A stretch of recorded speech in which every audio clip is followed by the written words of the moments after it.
en las arenas doradas de Siria, donde las caravanas trazaban las arterias del mundo antiguo, se alzó una ciudad de leyenda, Palmira, y de esta ciudad emergió una reina cuya ambición rivalizaría con la de los césares. Su nombre era Zenobia.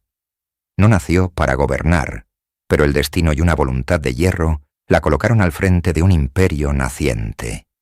Se atrevió a soñar con un Oriente unificado bajo su cetro, desafiando el poderío de Roma en la cúspide de su gloria. Filósofa, guerrera y estratega, Zenobia se enfrentó a emperadores, conquistó provincias y forjó una leyenda que resonaría a través de los siglos. Esta no es solo la historia de una rebelión, es el relato de una visión, la crónica de una mujer que se negó a ser una nota a pie de página en la historia de Roma y luchó por escribir su propio capítulo con la tinta del poder y la audacia. Su ascenso fue meteórico, su desafío, legendario. Pero, ¿podría una reina del desierto doblegar al imperio más grande que el mundo jamás había conocido?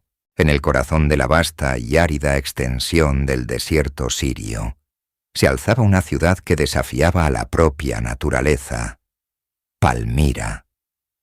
No era una simple urbe, sino un espejismo de mármol y oro, una encrucijada donde las civilizaciones se encontraban. Sus monumentales columnatas se extendían hacia el cielo, testigos silenciosos del incesante fluir de caravanas cargadas con seda de China, especias de la India y púrpura de Tiro. Palmira era la arteria que conectaba el opulento Oriente con el poderoso Imperio Romano. Una ciudad de una riqueza casi inimaginable, construida sobre la arena y la ambición.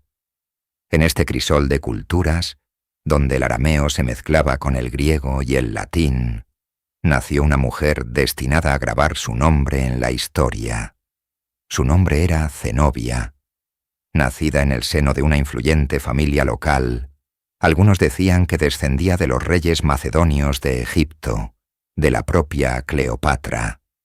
Fuese cual fuese su linaje, su estirpe era la de la inteligencia y la voluntad. Desde joven, demostró una mente prodigiosa. Dominaba el griego, el arameo, el egipcio y el latín con una fluidez que asombraba a los eruditos. No se contentaba con los roles tradicionales asignados a las mujeres. Devoraba los textos de Homero y Platón, estudiaba la historia de Alejandro Magno y se sumergía en las complejidades de la política. Poseía una belleza legendaria, de piel morena, ojos negros penetrantes y una voz clara y firme. Pero su verdadero atractivo residía en su intelecto afilado y en una ambición que ardía como el sol del desierto. Se deleitaba en la caza, cabalgando durante horas bajo el sol abrasador, demostrando una resistencia y una valentía que igualaban a las de cualquier soldado. No era una simple dama de la nobleza. Era una fuerza de la naturaleza forjada en el entorno más implacable.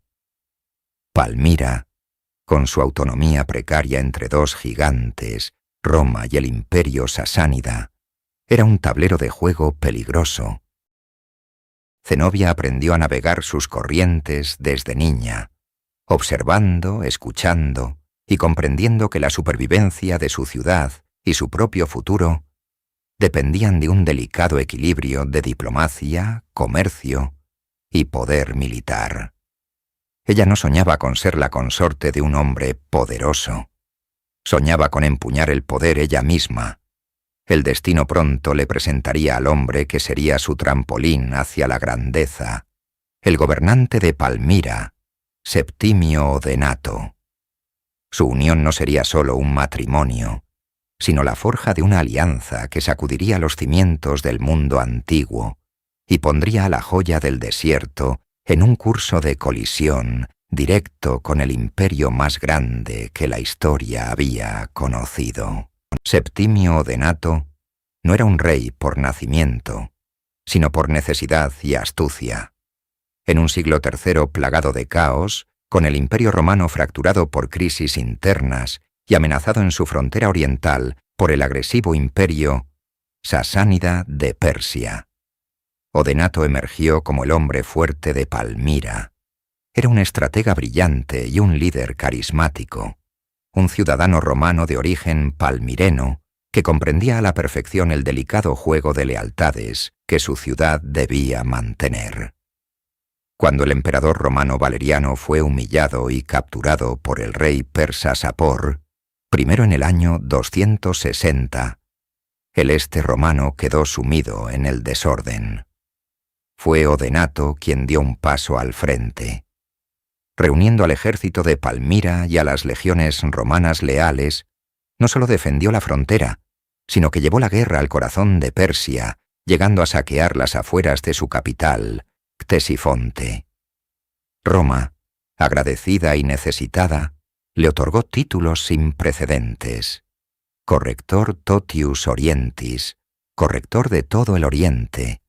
Pero en Palmira, él se proclamó a sí mismo Rey de Reyes, un título que resonaba con ecos persas y que demostraba una ambición que iba más allá de ser un simple vasallo de Roma. Y a su lado, en cada decisión, en cada campaña, estaba Zenobia.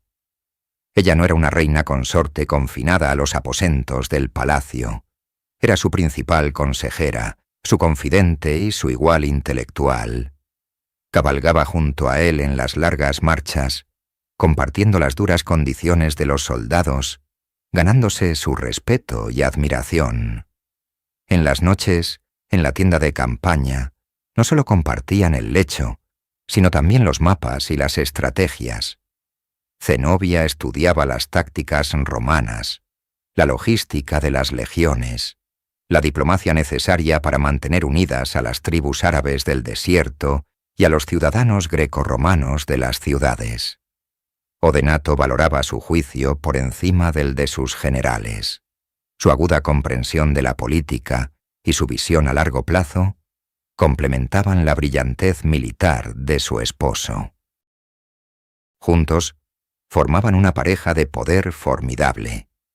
Mientras Odenato consolidaba su dominio militar, Zenobia se encargaba de la administración del creciente reino de Palmira, que ahora se extendía desde las costas del Mediterráneo hasta las riberas del Éufrates. Ella era el cerebro detrás de la diplomacia, la administradora que aseguraba que las arcas estuvieran llenas y la patrona que convertía a Palmira en un faro de cultura.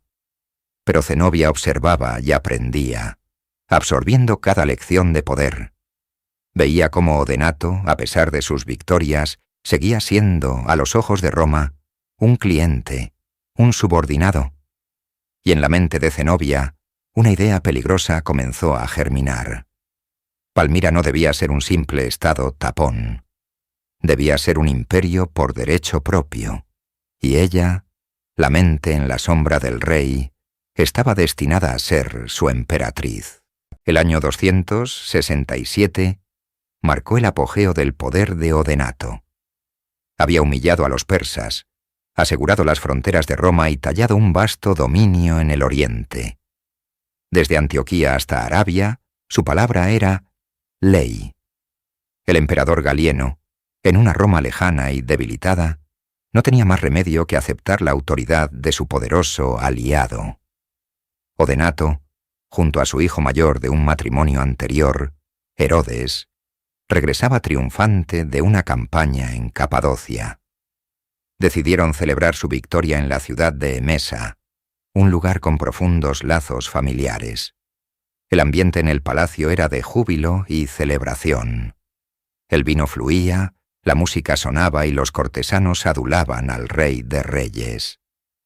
Pero bajo la superficie dorada de la fiesta, las corrientes de la intriga corrían profundas y mortales. Los detalles de lo que sucedió esa noche están envueltos en el misterio y la contradicción de las fuentes antiguas. Lo que se sabe es que, en medio de la celebración, la tragedia golpeó con la rapidez de un rayo. Odenato y su heredero, Herodes, fueron atacados. Las dagas de los conspiradores encontraron su objetivo, y el hombre más poderoso de Oriente cayó, no en el campo de batalla frente a un enemigo honorable, sino en un salón de banquetes, víctima de una traición interna. El caos se apoderó del palacio. ¿Quién estaba detrás del complot? La historia oficial, la que rápidamente se difundió desde Palmira, culpó al sobrino de Odenato, un hombre llamado Maeonio. Se dijo que actuó por celos o por alguna ofensa personal. Fue rápidamente capturado y ajusticiado, un conveniente chivo expiatorio que cerraba el caso de manera oficial. Sin embargo, las preguntas persistieron, susurrándose en los pasillos oscuros y en las cancillerías lejanas. ¿Actuó Maeonio solo? Algunos historiadores romanos insinuaron que el propio emperador Galieno, temeroso del creciente poder de Odenato, pudo haber orquestado el complot para eliminar a un rival peligroso. Otros, de manera más audaz, dirigieron su mirada hacia una figura que se beneficiaba inmensamente de esta doble desaparición, la propia Zenobia. Con Odenato y su heredero principal fuera de escena, el camino quedaba despejado para su propio hijo, el joven Babalato. ¿Era su ambición tan grande como para participar en un acto tan oscuro? No hay pruebas, solo conjeturas y el frío cálculo del poder. Lo cierto es que, mientras la sangre del rey aún manchaba los mosaicos de Emesa, el poder en el oriente quedó vacante. El reino que Odenato había construido con la espada corría el riesgo de desmoronarse. En medio de la confusión y el miedo, una figura se alzó, no para lamentarse, sino para tomar las riendas con una determinación de acero. Orimpov, la noticia del fin de Odenato, podría haber significado el colapso de todo lo que había construido. Un reino forjado por la personalidad de un solo hombre rara vez sobrevive a su creador. Los generales podrían haberse disputado el poder. Las tribus del desierto podrían haber roto sus alianzas y Roma podría haber aprovechado la oportunidad para reafirmar su control directo. Pero los conspiradores, ya fueran de Emesa, Roma o incluso del propio palacio, habían subestimado a la reina. Zenobia no perdió ni un instante en el luto. Actuó con una velocidad y una decisión que paralizaron a todos sus potenciales rivales. Antes de que el polvo se asentara en Emesa, aseguró la lealtad de los generales más importantes del ejército de Palmira, hombres como Septimio Zabdas y Septimio Zabai, quienes habían luchado junto a Odenato y respetaban la inteligencia y la fortaleza de su esposa. Con el ejército a su lado, regresó a Palmira no como una viuda afligida, sino como una gobernante dispuesta a todo. Presentó a su hijo, Lucio Julio Aurelio Septimio Babalato Atenodoro, un niño de apenas 10 años, como el legítimo heredero de su padre. Pero nadie se engañaba.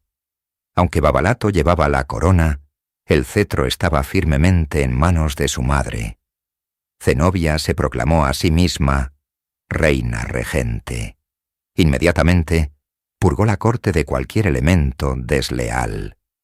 Quienes habían celebrado la caída de Odenato se encontraron silenciados o desaparecidos. Su red de espías, cultivada durante años, le permitió anticipar y neutralizar cualquier complot. Demostró una habilidad política magistral, equilibrando las facciones de la ciudad, los comerciantes ricos, la aristocracia romana y los jefes tribales árabes. A todos les aseguró que la prosperidad y la seguridad de Palmira continuarían. Para el mundo exterior, mantuvo una fachada de continuidad. Envió misivas a Roma declarando su lealtad y la de su hijo, asegurando al nuevo emperador, Claudio el Gótico, que Palmira seguiría siendo el baluarte de Roma en el este. Pero sus acciones contaban una historia diferente. Comenzó a emitir monedas con el retrato de Babalato en un lado y el suyo en el otro, una clara declaración de su propio poder. Los títulos que adoptó para su hijo rey de reyes y restaurador del mundo, eran un desafío directo a la autoridad imperial. En pocos meses, Zenobia no solo había evitado el colapso del reino, sino que lo había consolidado bajo su control absoluto. Ya no era la consejera en la sombra, era la soberana indiscutible. De pie en los balcones de su palacio, observando las interminables rutas de las caravanas que eran la sangre vital de su reino, su mirada ya no se detenía en las fronteras de Siria. Se extendía mucho más allá, hacia el rico Egipto y la estratégica Anatolia. La regencia era solo el principio. El sueño de un imperio propio estaba ahora a su alcance. Con el poder político y militar firmemente en sus manos, Zenobia se dedicó a transformar Palmira no solo en una potencia militar, sino en el centro intelectual y cultural del mundo oriental. Comprendía que un imperio no se construye únicamente con legiones y oro, sino también con ideas. Su corte se convirtió en un imán para los más grandes pensadores, filósofos, retóricos y artistas de la época. Buscaba activamente recrear la gloria de las antiguas cortes helenísticas, como la de los Ptolomeos en Alejandría, de quienes afirmaba descender. La figura central de este renacimiento cultural fue Casio Longino, un filósofo neoplatónico de renombre y uno de los críticos literarios más respetados de su tiempo. Longino fue invitado por Zenobia a Palmira para ser el tutor de su hijo, Babalato. Sin embargo, su papel trascendió rápidamente el de un simple maestro. Se convirtió en el principal asesor político y ministro de Zenobia, la mente estratégica que ayudó a dar forma a su visión imperial.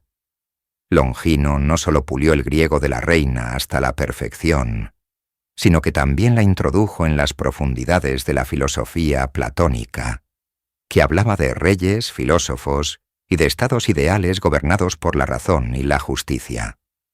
Juntos, Zenobia y Longino concibieron un proyecto ideológico audaz, la creación de un nuevo imperio oriental, independiente de Roma, que fusionara la eficiencia administrativa romana, la riqueza cultural griega y la vitalidad de las tradiciones semíticas locales. No se trataba de una simple rebelión, sino de la formulación de una alternativa civilizatoria. La corte de Zenobia era un lugar de vibrante debate intelectual. Las discusiones sobre la naturaleza del poder, la ética del gobierno y la interpretación de los clásicos se llevaban a cabo en salones adornados con sedas y mosaicos. Zenobia participaba activamente, no como una simple mecenas, sino como una interlocutora aguda y erudita, capaz de debatir de igual a igual con los hombres más sabios de su tiempo. Este florecimiento cultural no era un mero capricho, sirvió como una poderosa herramienta de propaganda. Al presentarse como una heredera de Cleopatra y una campeona de la cultura helénica, Zenobia legitimaba su gobierno y atraía la simpatía de las élites de las grandes ciudades orientales, como Antioquía y Alejandría, que se sentían cada vez más alienadas de la lejana y caótica Roma. Estaba construyendo las bases ideológicas para su inminente expansión. La mente detrás del trono no era solo la de Zenobia, era una mente colectiva, un sínodo de intelectuales dirigidos por ella y Longino, que soñaban con un nuevo amanecer para Oriente. Pero esta brillante utopía filosófica se sostenía sobre una realidad militar precaria, y pronto las teorías de Platón sobre el estado ideal se enfrentarían a la implacable pragmática de las legiones romanas. Tras la desaparición de Odenato, el poder en Palmira no se disolvió en el caos, sino que se consolidó con una fuerza y una claridad sin precedentes en la figura de Zenobia. Oficialmente, actuaba como regente de su joven hijo, Babalato, pero en la práctica era la dueña absoluta del destino de Oriente. La corte de Palmira se transformó bajo su influencia. Ya no era simplemente un puesto avanzado romano, sino el epicentro de un renacimiento cultural y político. Zenobia, mujer de vasta cultura, atrajo a su lado a las mentes más brillantes de la época. El más destacado entre ellos fue Casio Longino, un filósofo neoplatónico y retórico de Atenas. Longino no era solo un tutor para Babalato. Se convirtió en el principal consejero político de la reina, el arquitecto ideológico de su ambición. Fue él quien, susurrando en los oídos de Zenobia, ayudó a transformar un vago anhelo de autonomía en un proyecto concreto: la creación de un imperio de Palmira, un estado sucesor helenístico que rivalizaría con Roma en gloria y poder. La visión era grandiosa. Este nuevo imperio no sería una imitación de Roma, sino una síntesis única de las culturas griega, siria y persa, gobernada desde el corazón del desierto. Zenobia se veía a sí misma no como una usurpadora, sino como una restauradora, una nueva Cleopatra con la disciplina de un general romano. Comenzó a fortalecer su ejército, no solo con los famosos arqueros y catafractos que habían servido a Odenato, sino expandiéndolo, profesionalizándolo y asegurando su lealtad personal. Palmira, enriquecida por las rutas comerciales, financió esta formidable maquinaria militar.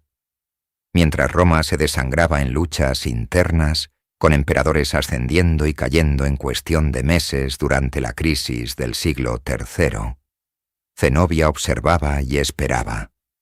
Su paciencia era la de un depredador. Cada informe de inestabilidad en el oeste era una confirmación de su destino. El sueño de un imperio oriental ya no era una fantasía. Era un plan estratégico detallado en los mapas de su palacio.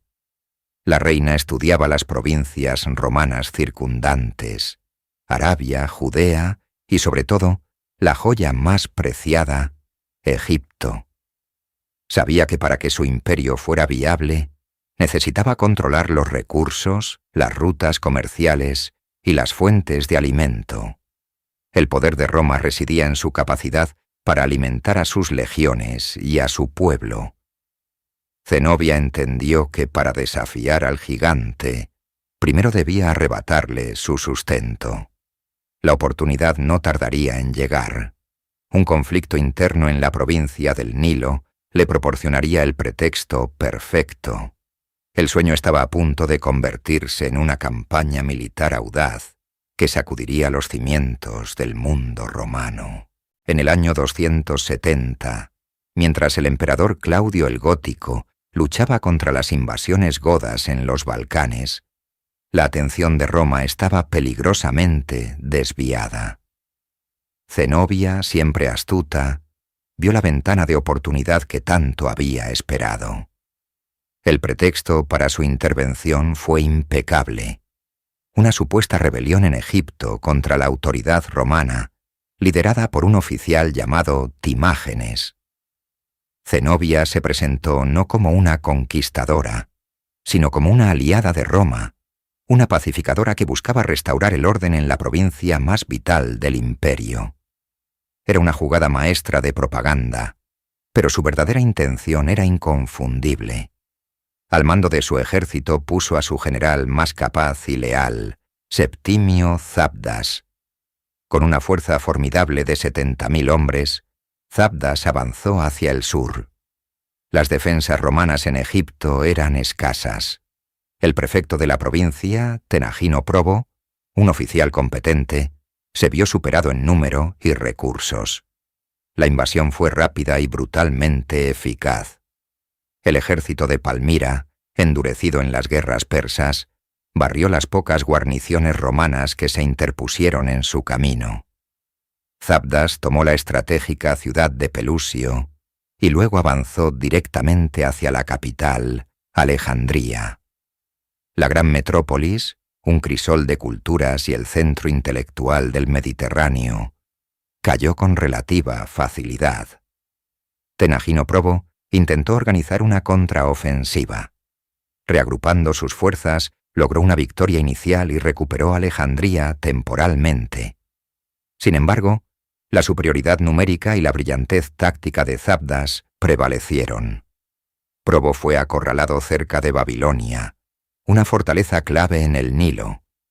En una batalla decisiva, las legiones romanas fueron derrotadas y su comandante eligió quitarse la vida antes que enfrentar la captura. Con la aniquilación de la resistencia romana, todo Egipto quedó bajo el control de Palmira. Zabdas, en nombre de su reina, era ahora el amo del Nilo. La noticia llegó a Palmira como un trueno de victoria. Zenobia había logrado lo que parecía imposible. En una sola campaña audaz, se había apoderado de la provincia más rica y estratégica de Roma. No era solo una conquista territorial, era un golpe directo al corazón económico del Imperio Romano. La reina había demostrado al mundo que su poder no se limitaba a las arenas de Siria. Ahora, con los vastos recursos de Egipto a su disposición, su sueño de un imperio oriental estaba más cerca que nunca de hacerse realidad. La pregunta que flotaba en el aire era: ¿cómo reaccionaría una Roma debilitada pero aún orgullosa? La conquista de Egipto fue mucho más que una simple victoria militar. Fue una declaración de independencia económica. Zenobia comprendió perfectamente el poder que acababa de adquirir. Durante siglos, la provincia del Nilo había sido el granero de Roma, la fuente principal del grano que alimentaba a la metrópoli y a sus legiones. Quien controlaba el grano de Egipto tenía a Roma a su merced. Inmediatamente después de la victoria de Zabdas, la reina implementó una administración eficiente en la nueva provincia. No purgó a toda la élite local, sino que reemplazó a los altos funcionarios romanos con hombres de su confianza, asegurando que la burocracia funcionara para los intereses de Palmira. El flujo de grano hacia Roma se detuvo abruptamente. Los barcos que zarpaban de Alejandría ya no ponían rumbo a Ostia, sino que eran redirigidos para abastecer a las ciudades y ejércitos del naciente imperio de Zenobia. El impacto en Roma fue inmediato y severo. La escasez de alimentos amenazaba con provocar disturbios en la capital, un arma política que podía derrocar emperadores. El emperador Claudio el Gótico, exhausto por sus campañas contra los bárbaros, no tuvo tiempo de reaccionar antes de sucumbir a la plaga. Su sucesor, Quintilo, duró apenas unos meses. Era el momento perfecto para la consolidación. Zenobia no se limitó a cortar el suministro. Comenzó a acuñar moneda en Alejandría, un privilegio reservado exclusivamente al emperador romano. Inicialmente, estas monedas aún mostraban el rostro del emperador en un lado, pero en el reverso, junto al de su hijo Babalato, proclamaban su control sobre la provincia. Era un mensaje sutil pero inequívoco. Roma podía mantener el título, pero Palmira ejercía el poder real. La reina utilizó la inmensa riqueza de Egipto para financiar la expansión de su ejército y para embellecer Palmira, transformándola en una capital digna de un imperio. Palacios, templos y una gran columnata se erigieron, mostrando al mundo la prosperidad que su gobierno traía. Mientras tanto, en Roma, la noticia de la pérdida de Egipto y la interrupción del suministro de grano causó pánico y furia. El Senado y el pueblo clamaban por una respuesta. La audacia de la reina de Palmira era un insulto intolerable para el orgullo romano. Se dieron cuenta de que no se enfrentaban a una simple regente rebelde, sino a una rival formidable con una visión imperial propia. La frase «El granero de Roma es mío» no fue pronunciada, pero cada acción de Zenobia la gritaba. La subida al poder de un nuevo y enérgico emperador, Aureliano, un soldado de carrera, significaba que la confrontación era inevitable. Roma no podía sobrevivir sin Egipto, y Aureliano no permitiría que su imperio fuera desmembrado. La guerra total estaba en el horizonte. Con el control de Egipto asegurado y la riqueza del Nilo fluyendo hacia sus arcas, Zenobia no se detuvo. Su ambición era insaciable y su visión estratégica, impecable. Comprendió que para proteger sus posesiones en Siria y Egipto, y para dominar por completo el comercio oriental, necesitaba controlar la península de Anatolia, la actual Turquía. Esta región era el puente terrestre que conectaba Asia con Europa, una tierra de ciudades ricas y rutas comerciales vitales. En el año 271, mientras el nuevo emperador Aureliano estaba ocupado repeliendo invasiones bárbaras en el Danubio y construyendo las famosas murallas alrededor de Roma, las águilas de Palmira, sus estandartes militares, volaron hacia el norte.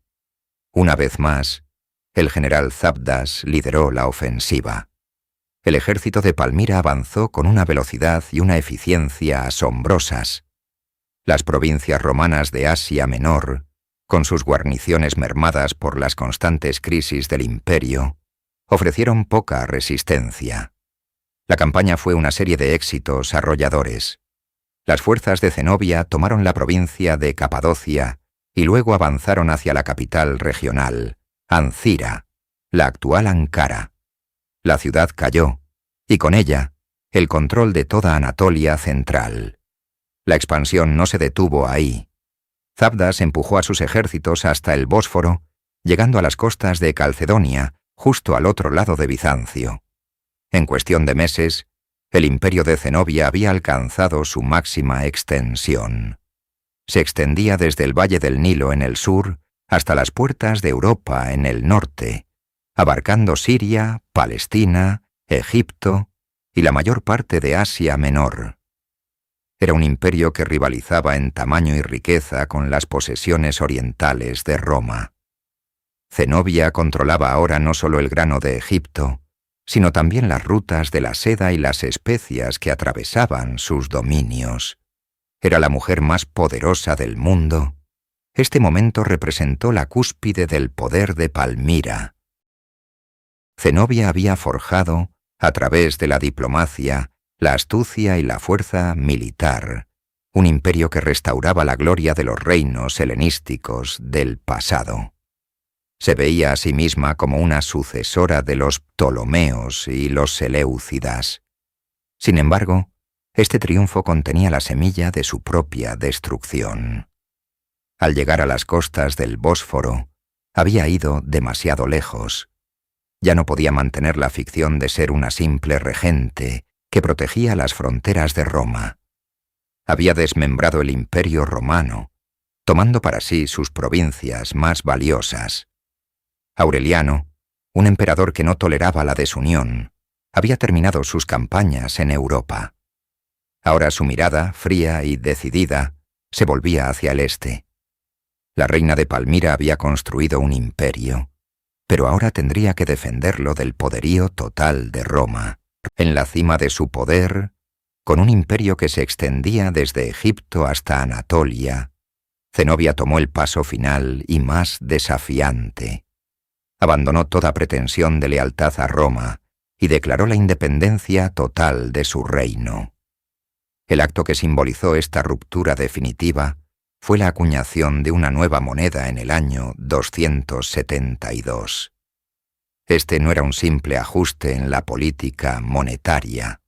Era una declaración de guerra simbólica, un acto de soberanía que ningún emperador romano podía ignorar. En las casas de la moneda de Antioquía y Alejandría, los artesanos comenzaron a producir monedas que rompían con toda la tradición. Por un lado, aparecía el perfil de su hijo, Babalato, pero ya no con el título de Vir Clarissimus o rey, sino con el de Augusto, el título supremo reservado exclusivamente para el emperador romano. Por otro lado, y aún más audaz, aparecía el propio rostro de Zenobia. Su perfil, representado con los rasgos de una emperatriz helenística, iba acompañado del título de Augusta. Era la primera vez que una mujer, por derecho propio y no como consorte, reclamaba un estatus imperial de esta manera en la numismática romana oriental. Cada una de estas pequeñas piezas de metal era un manifiesto. Proclamaban la existencia de una nueva dinastía, la fundación del imperio de Palmira. El rostro de Zenobia, circulando por los mercados de todo el Oriente, reemplazó al del emperador Aureliano. Era una afrenta directa, un desafío a su legitimidad y a la unidad del Estado romano. Para Zenobia, era la culminación de su sueño. Había pasado de ser la esposa de un rey cliente a ser la fundadora de un imperio, una augusta por derecho propio. Su imagen, inmortalizada en oro y plata, era la prueba de su éxito. Se rodeó de una corte que la trataba como a una diosa viviente, adoptando la pompa y el ceremonial de las monarquías orientales y romanas. Sin embargo, para Aureliano, este acto fue la gota que colmó el vaso. El emperador, que había dedicado su vida a restaurar la unidad y la fuerza de Roma bajo el lema Restitutor Orbis, no podía tolerar un imperio secesionista en sus provincias más ricas. La aparición de estas monedas en sus manos fue, sin duda, la firma de la sentencia de Zenobia. La diplomacia había terminado. La ficción se había desvanecido. Ahora solo quedaba la fuerza de las armas. Aureliano reunió a sus legiones más veteranas y se preparó para marchar hacia el este. El rostro en la moneda había sellado el destino de la reina. Su audacia la había llevado a la cima del mundo, pero también había encendido la furia de un imperio que no descansaría hasta verla caer. En Roma, la noticia de la audacia de Zenobia cayó como una chispa en un polvorín. El hombre que ocupaba el trono no era un aristócrata indolente, sino Lucio Domicio Aureliano, un soldado de Iliria forjado en las fronteras más duras del imperio. Conocido como Restitutor Orbis, el restaurador del mundo, su vida entera había sido una campaña militar.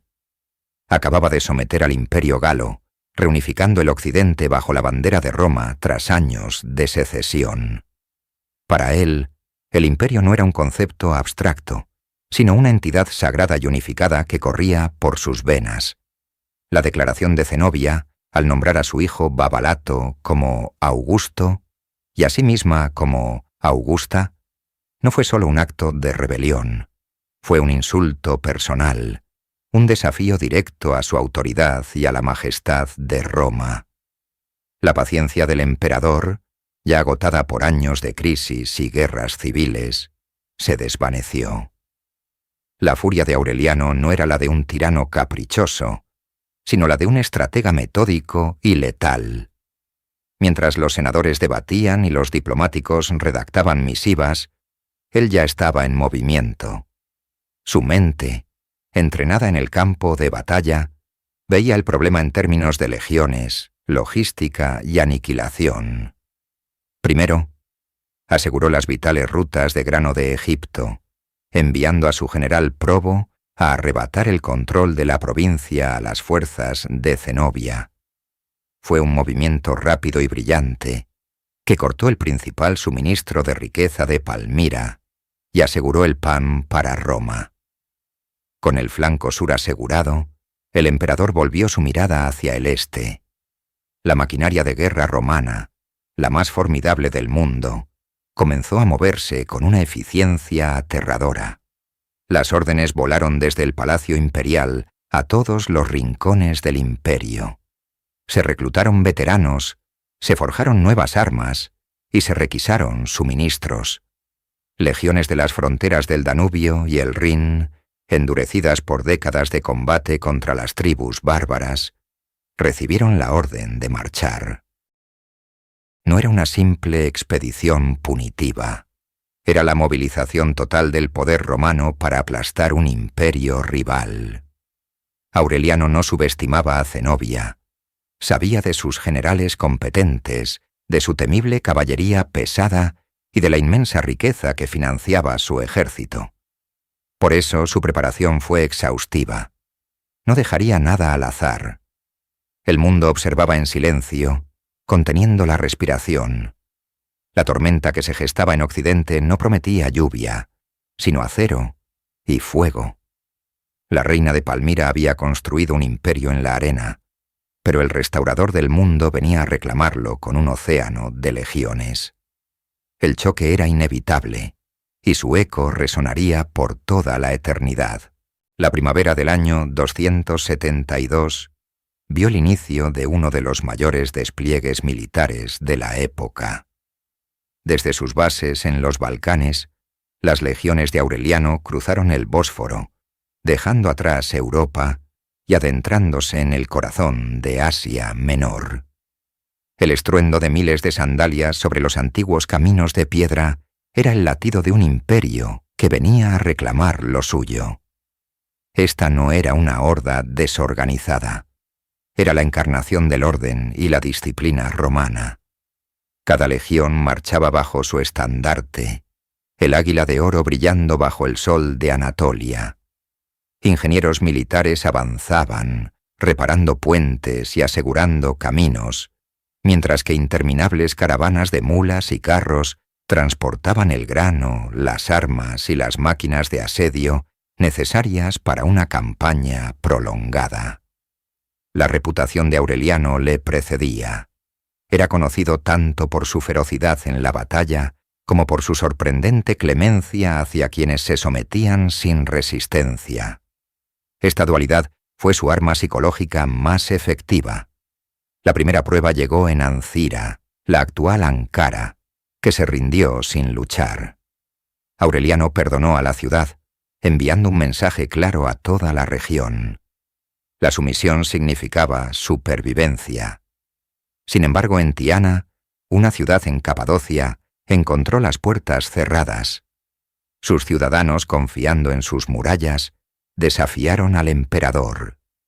La ira de Aureliano fue terrible. Juró que tras tomar la ciudad no dejaría con vida ni a un perro. El asedio fue breve y brutal.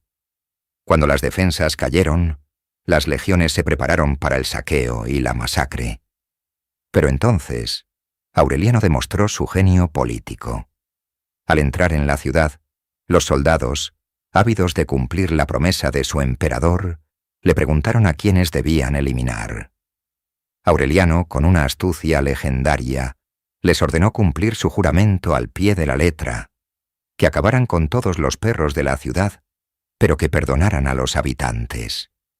El acto, una mezcla de humor sombrío y piedad calculada, tuvo un impacto inmenso.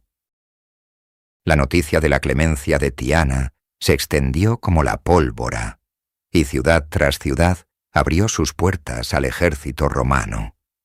La marcha se convirtió en un avance triunfal. Zenobia, en Antioquía, recibía informes cada vez más alarmantes. Su red de alianzas en Asia Menor se desmoronaba. El avance romano era más rápido y eficaz de lo que nadie había previsto. El general Zabdas, comandante supremo de Palmira, preparó a sus ejércitos, consciente de que la defensa de Siria recaía enteramente sobre sus hombros. Las legiones ya habían cruzado los montes Tauro y descendían hacia las llanuras sirias. La vanguardia del poder de Roma estaba a punto de colisionar con el corazón del imperio de Zenobia. Cerca de la opulenta ciudad de Antioquía, en una llanura abierta llamada Imae, los dos imperios finalmente se encontraron. El destino de Oriente estaba en juego. Al frente del ejército de Palmira estaba el general Zabdas, un estratega brillante y confiado. Su principal baza era la temible caballería pesada. Los clibanarí, jinetes y caballos cubiertos por completo con armaduras de láminas de metal que se asemejaban a estatuas de hierro vivientes. Armados con largas lanzas, su carga era considerada imparable, capaz de atravesar cualquier línea de infantería. Junto a ellos, arqueros a caballo y una infantería ligera pero numerosa completaban sus fuerzas. Zenobia había apostado todo a la superioridad de su caballería. Del otro lado, Aureliano observaba el despliegue enemigo con la calma de un veterano. Sabía que sus legionarios, aunque valientes y disciplinados, tendrían dificultades para resistir el impacto directo de los Clibanarii en campo abierto. Su propio ejército contaba con caballería ligera de Dalmacia y Mauritania, ágil y rápida, pero sin el peso ni la armadura para un enfrentamiento directo. La batalla comenzó como Zabdas había planeado. La tierra tembló cuando miles de jinetes acorazados iniciaron su carga. El sol se reflejaba en sus armaduras, creando un espectáculo tan magnífico como aterrador. Parecía una ola de metal destinada a barrer a los romanos de la faz de la tierra. Pero Aureliano no era un general convencional. En lugar de recibir la carga, ordenó a su caballería ligera que avanzara y luego, de inmediato, simulara una retirada desordenada. Los jinetes de Palmira, creyendo ver una victoria fácil, cayeron en la trampa. Ansiosos por alcanzar a los romanos en fuga, espolearon a sus caballos y se lanzaron en una persecución frenética. La persecución se alargó bajo el implacable sol sirio. Los caballos de los Clibanarii, agobiados por el peso de sus armaduras y el calor, comenzaron a flaquear. El ímpetu de su carga se convirtió en un trote cansado. Fue entonces cuando Aureliano dio el golpe de gracia. En el momento preciso, la caballería romana, cuyos caballos estaban frescos, dio media vuelta y se lanzó sobre los agotados y desorganizados Clibanarii. Al mismo tiempo, la infantería romana, que había avanzado a paso ligero, se unió al combate. La batalla se transformó. Los invencibles jinetes de Palmira, ahora inmovilizados y exhaustos, fueron rodeados y derribados de sus monturas. La infantería de Zabdas, viendo a su élite destrozada, entró en pánico y rompió filas. La victoria romana fue total. Zabdas logró escapar con Zenobia y los restos de su ejército, abandonando Antioquía. La primera gran prueba de fuerza había terminado, y el sueño de Palmira había sufrido su primera y dolorosa fisura. La derrota en Imae fue un golpe devastador, pero Zenobia no era una mujer que se rindiera fácilmente. Mientras se retiraba hacia el sur, demostró una notable capacidad de recuperación.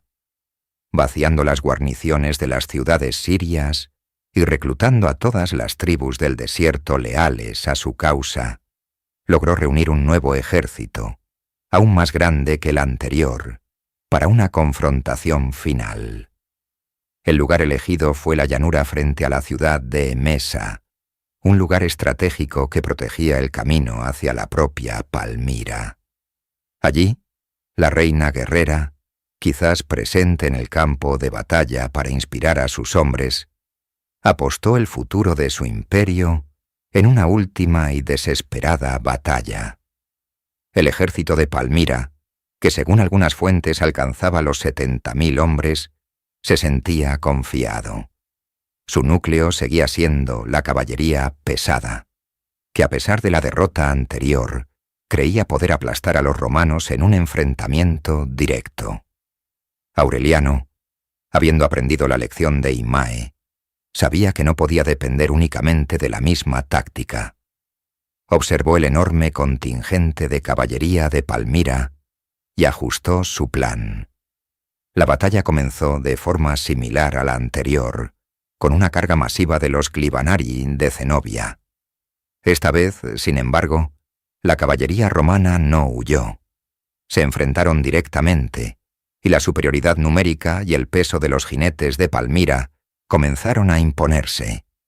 Las alas romanas empezaron a ceder, y por un momento pareció que la audacia de Zenobia sería recompensada. Pero Aureliano había previsto este momento. Había colocado estratégicamente a sus contingentes de infantería de Palestina, tropas auxiliares famosas no por sus espadas, sino por sus pesados garrotes y mazas de madera.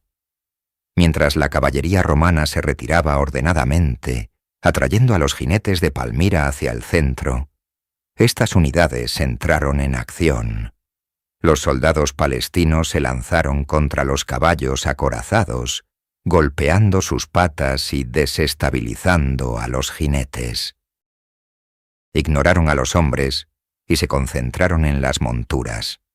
Un Clibanarius sin su caballo era un blanco fácil. La carga de Palmira se detuvo en seco, transformándose en una caótica melé. Los jinetes, cuyas armaduras limitaban su movimiento a pie, fueron derribados y neutralizados por la infantería legionaria que ahora avanzaba. El centro del ejército de Zenobia colapsó. El pánico se extendió por sus filas cuando vieron a su fuerza de élite ser sistemáticamente desmantelada. La batalla se convirtió en una masacre. El ejército de campo de Palmira dejó de existir en la llanura de Emesa. Zenobia y Zabdas, junto a un puñado de leales, apenas lograron escapar del desastre. Su sueño de derrotar a Roma en campo abierto había muerto. Ahora solo le quedaba una fortaleza, un último bastión de su poder, la inexpugnable ciudad de Palmira. Tras la catástrofe de Emesa, Zenobia cabalgó sin descanso a través del desierto, llegando a su capital antes que las noticias de su propia derrota. Palmira, la joya del desierto, se preparó para resistir. La ciudad era una maravilla de la ingeniería, protegida por murallas formidables y rodeada por la inmensidad del desierto sirio, un aliado natural que había disuadido a innumerables invasores. Sus almacenes estaban repletos de grano y agua, y sus ciudadanos, leales a su reina, estaban dispuestos a soportar un largo asedio. Zenobia confiaba en que la dureza del entorno vencería a los romanos antes que sus murallas. Poco después, el ejército de Aureliano apareció en el horizonte. Las legiones, acostumbradas a los bosques de Germania y a los valles de Europa, se enfrentaban ahora a un enemigo diferente: el calor abrasador, las tormentas de arena y la escasez de agua. Sin embargo, la determinación de Aureliano era inquebrantable. El asedio comenzó. Los ingenieros romanos, maestros en su oficio, construyeron rampas, torres de asedio y catapultas, desafiando las duras condiciones. Las escaramuzas eran constantes. Los arqueros de Palmira hostigaban a los sitiadores desde las almenas, mientras que la caballería romana patrullaba el desierto, interceptando cualquier caravana que intentara llegar a la ciudad. La correspondencia entre los dos líderes durante el asedio se ha vuelto legendaria. Aureliano, reconociendo la valentía de su adversaria, le ofreció términos honorables, una rendición pacífica a cambio de su vida y un retiro digno. La respuesta de Zenobia fue altiva y desafiante. Invocó a Cleopatra y declaró que una reina solo se rinde con su último aliento. Recordó al emperador que esperaba refuerzos de sus aliados, el imperio sasánida de Persia, el eterno rival de Roma en el este. Sin embargo, a medida que las semanas se convertían en meses, la situación dentro de Palmira se volvía desesperada. Los suministros disminuían y la esperanza de recibir ayuda persa se desvanecía. Aureliano había logrado aislar por completo la ciudad. Zenobia comprendió que la caída de Palmira era solo cuestión de tiempo. Su última esperanza no estaba dentro de sus muros, sino más allá de ellos. En un acto de audacia final, planeó una fuga desesperada. Bajo el amparo de la noche, montada en el dromedario más rápido de sus establos, la reina se deslizó por una de las puertas de la ciudad. Su objetivo era llegar a la corte persa, reunir un nuevo ejército y regresar para liberar a su pueblo. El destino de su imperio dependía de la velocidad de su montura y de la oscuridad del desierto. El año 272 después de Cristo marcaba el principio del fin para el sueño de Palmira. Los muros que una vez parecieron inexpugnables ahora eran el perímetro de una jaula dorada. Dentro, el hambre y la desesperación comenzaban a corroer la moral de sus habitantes con más eficacia que cualquier ariete romano. El emperador Aureliano, un estratega implacable, había cercado la ciudad con una paciencia de hierro, cortando todas las rutas de suministro. Para Zenobia, la situación era insostenible. Cada amanecer traía consigo el eco de las legiones y la certeza de que su imperio se desmoronaba. La reina, que había desafiado a la mayor potencia del mundo, se enfrentaba a una elección imposible: rendirse y aceptar la humillación, o arriesgarlo todo en una última y audaz jugada. Fiel a su naturaleza, eligió el riesgo. El plan era tan audaz como peligroso: escapar de la ciudad sitiada, cruzar el vasto desierto sirio y alcanzar el imperio sasánida. Allí, esperaba convencer al rey Sapor I de forjar una alianza, uniendo fuerzas para aplastar a Aureliano y salvar a Palmira.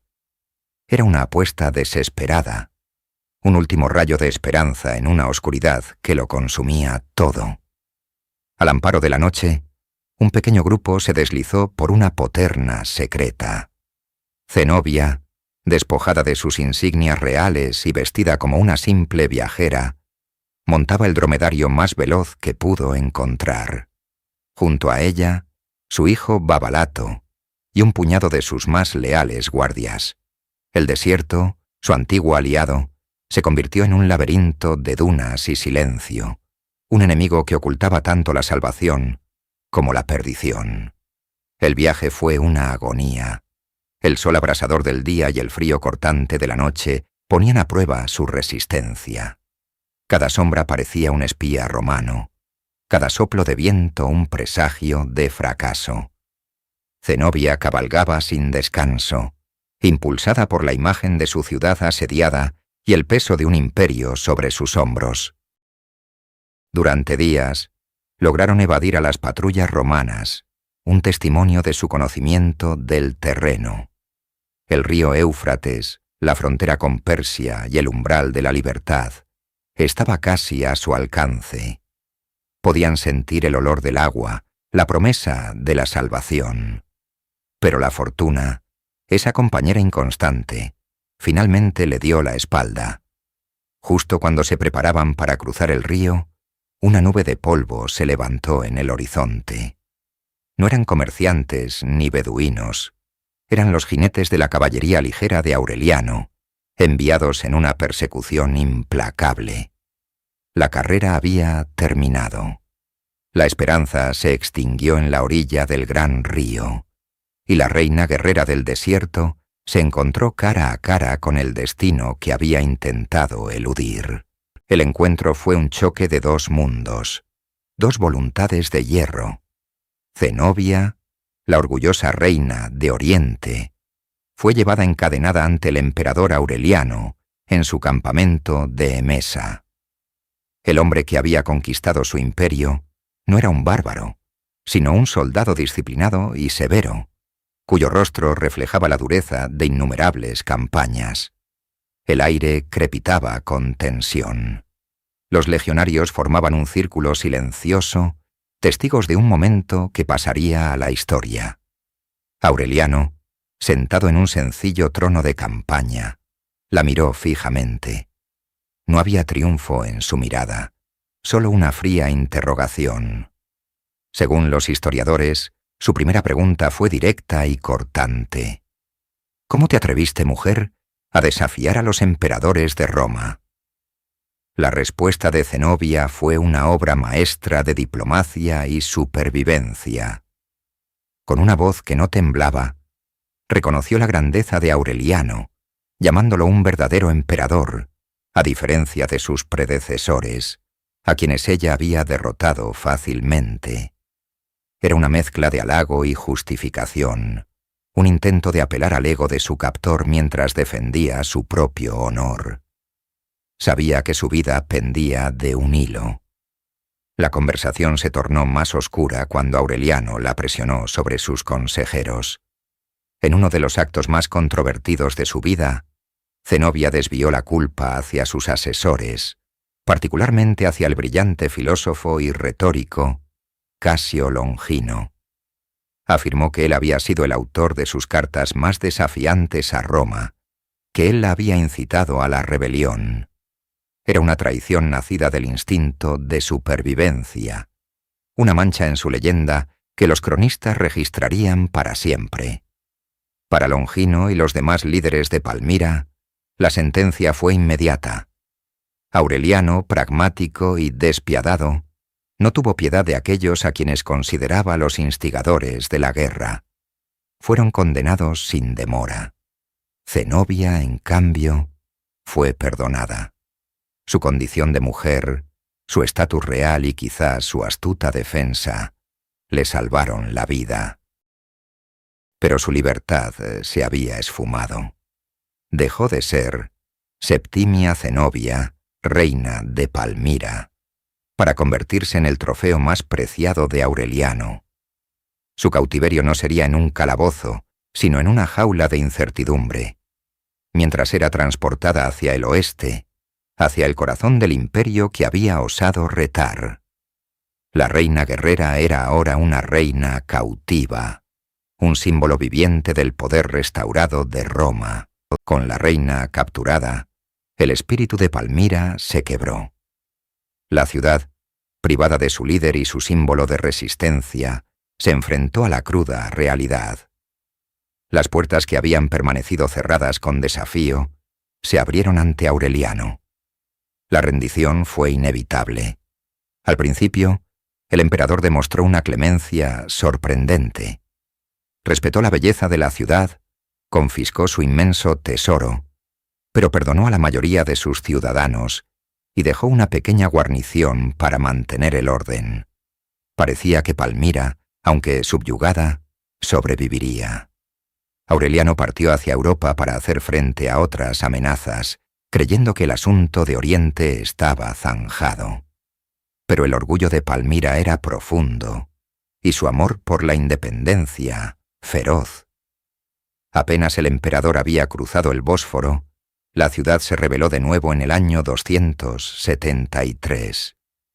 Liderados por un pariente de Zenobia llamado Septimio Absayo, los palmiranos masacraron a la guarnición romana en un último y suicida acto de desafío. La noticia de la revuelta llegó a oídos de Aureliano como un trueno. Su respuesta fue inmediata y terrible. Giró su ejército y marchó de regreso a Siria con una velocidad legendaria. Esta vez no habría clemencia. La furia del emperador traicionado se desató sobre la ciudad de las palmeras. Las legiones romanas no encontraron resistencia. Entraron en una ciudad que ya esperaba su castigo. Lo que siguió no fue una batalla, sino una aniquilación sistemática. Aureliano dio a sus soldados carta blanca para saquear. Los templos majestuosos, como el gran templo de Bel, fueron despojados de sus riquezas. Las columnas de la gran columnata, que habían visto pasar caravanas de seda y especias, ahora presenciaban el paso de soldados cargados de botín. Las bibliotecas, centros de saber que fusionaban la cultura griega y semítica, fueron incendiadas. Las casas de los ricos comerciantes fueron vaciadas y destruidas. La población fue sometida a la espada. Aureliano no buscaba solo la victoria, buscaba borrar a Palmira del mapa como una potencia independiente, convertirla en una lección eterna para cualquiera que osara desafiar a Roma. Cuando las legiones finalmente se retiraron, dejaron atrás una ciudad fantasma, una sombra de su antigua gloria. Las ruinas humeantes eran el monumento funerario del sueño de Zenobia. El triunfo de Roma fue absoluto, y el precio de la libertad, para Palmira, fue su propia existencia. El año 274 después de Cristo, Roma se vistió de gala para celebrar uno de los triunfos más espectaculares de su historia. El emperador Aureliano, ahora aclamado como Restitutor Orbis o Restaurador del Mundo, había reunificado el imperio, sometiendo tanto al imperio galo en el oeste como al imperio de Palmira en el este. La culminación de sus victorias sería un desfile grandioso por las calles de la capital, una demostración de poder diseñada para asombrar y someter. Y en el centro de este espectáculo, como la joya más preciada y humillada, estaría Zenobia. El día del triunfo, las calles de Roma eran un mar de gente. El aire vibraba con los vítores de la multitud y el sonido de las trompetas. El desfile era un despliegue de la diversidad y el alcance del poder romano. Se exhibían animales exóticos de los territorios conquistados, carros cargados con el tesoro de Palmira y tablones que ilustraban las batallas clave. Desfilaban embajadores de tierras lejanas y cautivos de diversas tribus. Pero todos los ojos esperaban a una sola persona. Entonces apareció ella. Zenobia no fue arrastrada como una prisionera común. Su humillación fue cuidadosamente orquestada para ser tan magnífica como degradante. Caminaba a pie, delante del carro triunfal de Aureliano, tirado por 4 ciervos. Según los relatos, estaba atada con cadenas de oro macizo, tan pesadas que necesitaba ayuda para soportar su peso. Su cuerpo estaba adornado con tantas joyas que apenas podía moverse. Llevaba un yugo de oro alrededor de su cuello y sus manos estaban encadenadas. Era la personificación del Oriente conquistado. Rico, exótico y ahora completamente sometido. Sin embargo, los cronistas romanos notaron algo extraordinario. A pesar de la ignominia, Zenobia caminaba con una dignidad inquebrantable. Su cabeza se mantenía alta, su mirada no buscaba la compasión, sino que se enfrentaba directamente a los miles de rostros que la observaban. Su belleza, incluso en la derrota, era innegable. Para el pueblo de Roma, ella no era solo una enemiga vencida. Era una figura casi mítica, una reina legendaria sacada de un cuento oriental. Su presencia era a la vez un trofeo y una advertencia. Mientras avanzaba por la vía sacra hacia el Capitolio, Zenobia completaba su transformación.